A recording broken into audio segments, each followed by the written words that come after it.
हरियाणा सरकार द्वारा किसानों को पराली अवशेष न जलाने को लेकर पराली अवशेष प्रबंधन के लिए किए जा रहे प्रयासों के सार्थक परिणाम मिलने लगे हैं। सरकार द्वारा पराली अवशेषों को न जलाने के लिए किसानों को जागरूक किया जा रहा है। साथ ही पराली अवशेष प्रबंधन करने वाले किसानों को प्रोत्साहन राशि और पराली अवशेष प्रबंधन के लिए आधुनिक मशीनों पर भारी सब्सिडी दी जा रही है। सरकार द्वारा पराली को जलाने पर रोक लगाने और फसल अवशेष प्रबंधन के काफ़ी अच्छे परिणाम आते दिखाई दे रहे हैं। पिछले वर्ष की अपेक्षा इस वर्ष अभी तक की घटनाओं में काफ़ी कमी हुई है। किसानों को सरकार द्वारा जागरूक किया जा रहा है ताकि किसान समूह अधिक से अधिक मशीनें खरीद कर फसल अवशेष प्रबंधन करते हुए पराली की गांठें बना सके और इन पराली की गांठों को मंडियों में बेचा जा सके।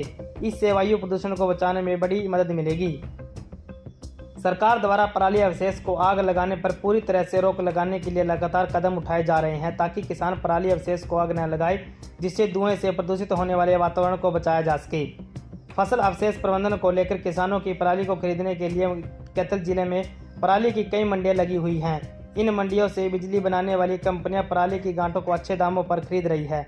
पराली की कई मंडियों में पराली को काट कर पशुओं के लिए चारा बनाया जा रहा है, जो कैथल से राजस्थान सहित कई राज्यों में भेजा जा रहा है। पराली की इन मंडियों में भारी संख्या में मजदूरों को भी रोजगार मिल रहा है।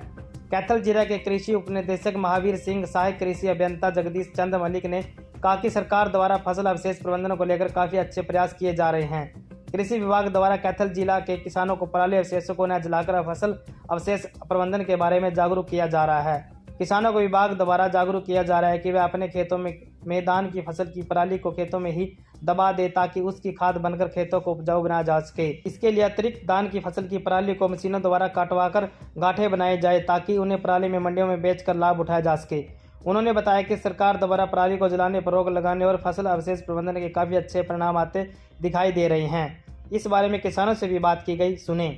जी, सरकार के जो ये फसल अवशेष प्रबंधन पर इतने कदम उठाए गए हैं बहुत ही सराहनीय है, क्योंकि सरकार विभिन्न तरह की मशीनों पे अनुदान दे रही है, अन्य भी प्रोत्साहन राशि दे रही है। जैसे 1000 रुपये पर एकड़ के हिसाब से किसानों को जो फसल अवशेष नहीं जलाते, तो सरकार के द्वारा ये उठाए गए कदम बहुत ही सराहनीय है और इससे किसानों को भी काफ़ी बेनिफिट हो रहा है। और साथ में वातावरण में भी काफ़ी सुधार आया है, क्योंकि जो पहले आंखों में जलन, सांस लेने में परेशानी होती थी, वो अब बहुत कम हो गई है और हर एक डिस्ट्रिक्ट में अब प्रदूषण का लेवल भी काफ़ी कम हो गया है और जो आग लगने के मामले थे वो बहुत ज़्यादा कम हो गए हैं।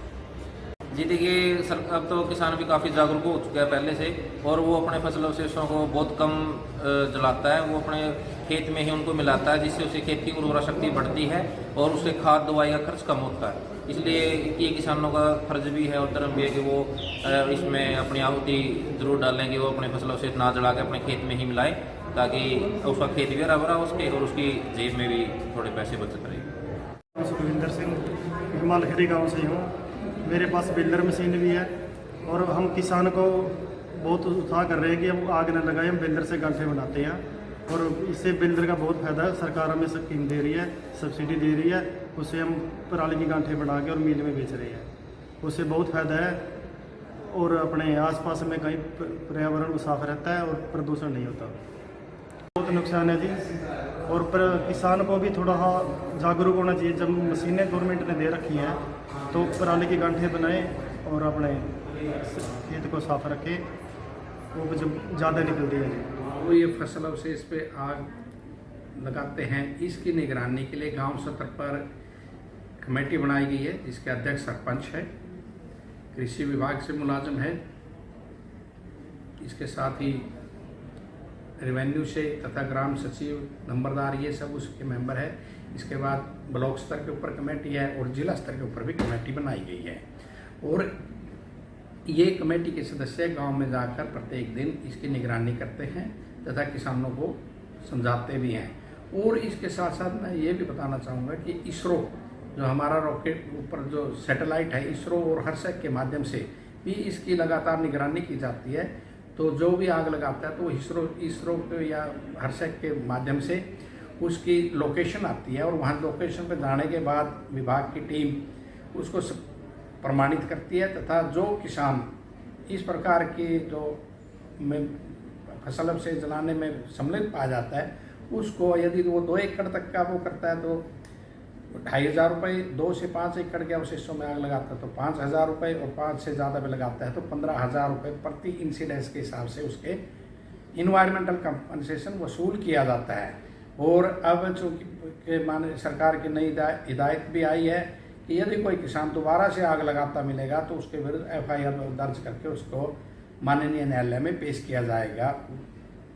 तो इसलिए और अभी तक जिले में 40 किसानों से इन्वायरमेंटल कंपनसेशन के रूप में 1,20,000 रुपये राशि सरकार द्वारा प्राप्त की गई है। तो मेरा किसान भाइयों से एक बार फिर यही अनुरोध रहेगा कि वो इस मामले में आप एक सामाजिक कार्य को समझते हुए हमारे अच्छे स्वास्थ्य के लिए इस प्रकार की गैर सामाजिक सी कार्रवाई में ना सम्मिलित हो और एक अच्छे वातावरण को बनाने में सभी का सहयोग करें। प्रदूषण के लिए कृषि विभाग लगातार प्रयास कर रहा है। जैसे कि आपको पता है, हर वर्ष जो मशीनों पर 50% से 80% की सब्सिडी दी जा रही है, उसके बावजूद जो भी किसान भाई एक्स सिटू मैनेजमेंट करे या इन सिटू मैनेजमेंट करे, दोनों के लिए 1000 रुपये पर एकड़ के हिसाब से सहायता राशि दी जा रही है।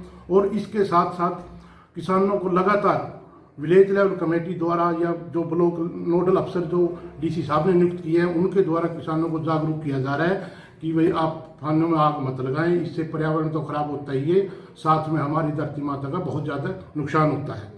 देखिए, मैं किसान भाइयों को संदेश देना चाहता हूँ कि किसान भाई एक्स सिटू मैनेजमेंट की तरफ ज़्यादा अग्रसर हो रहे हैं, तो मैं उनको सलाह देना चाहता हूं कि आप जो इन सिटू मैनेजमेंट की मशीनें हैं, जैसे सुपर सीडर है, रिवर्सिबल MB प्लो है, एक्स्ट्रा चॉपर है और दूसरी मशीनें जो इन सिटू मैनेजमेंट की हैं, उनके साथ अपनी पराली का मैनेजमेंट कीजिए। क्योंकि जो भी धरती के अंदर पोषक तत्व है, नाइट्रोजन है, फास्फोरस है, पोटाशियम है, वो धरती में मतलब फानों को नाइट्रोजन उसमें मैक्सिमम ज़्यादा मात्रा में मतलब ज़मीन में ही रहेगी, जिससे आपकी पैदावार में बढ़ोतरी होगी। हमारे यहाँ कैथल में एक्सिटू मैनेजमेंट का कार्य है जो वो पूरे हरियाणा में बहुत ज़्यादा है। यहाँ 3-4 प्लांट हैं, जैसे सुखबीर एग्रो इंडस्ट्री कांगथड़ी में है, उसकी कैपेसिटी लगभग 2 लाख मीट्रिक टन पराली जो कैथल से वो मतलब लेकर यूज कर रहा है। और दूसरा है सैमसन पेपर मिल है जो पेवा में है, उसका भी टारगेट लगभग 1.5 लाख मीट्रिक टन का कैथल से ले जाने का है जो पराली की स्टॉक है। और दूसरा है हमारे यहाँ 20-25 जो पराली यूनिट हैं जो अभी स्टॉक करके उस पराली को प्रोसेसिंग करके काट पीट करके पशु चारे के लिए दूसरे राज्यों में भेज रहे हैं और उसके साथ अपनी आमदनी बढ़ा रहे हैं। मैंने पहले भी बताया है, वह फानों में आग लगाने से जो पर्यावरण खराब होता है उससे हर टाइप की बीमारी जैसे कैंसर, दमा व दूसरी बीमारियां जो और आम जनमानस को बहुत ज़्यादा नुकसान होता है।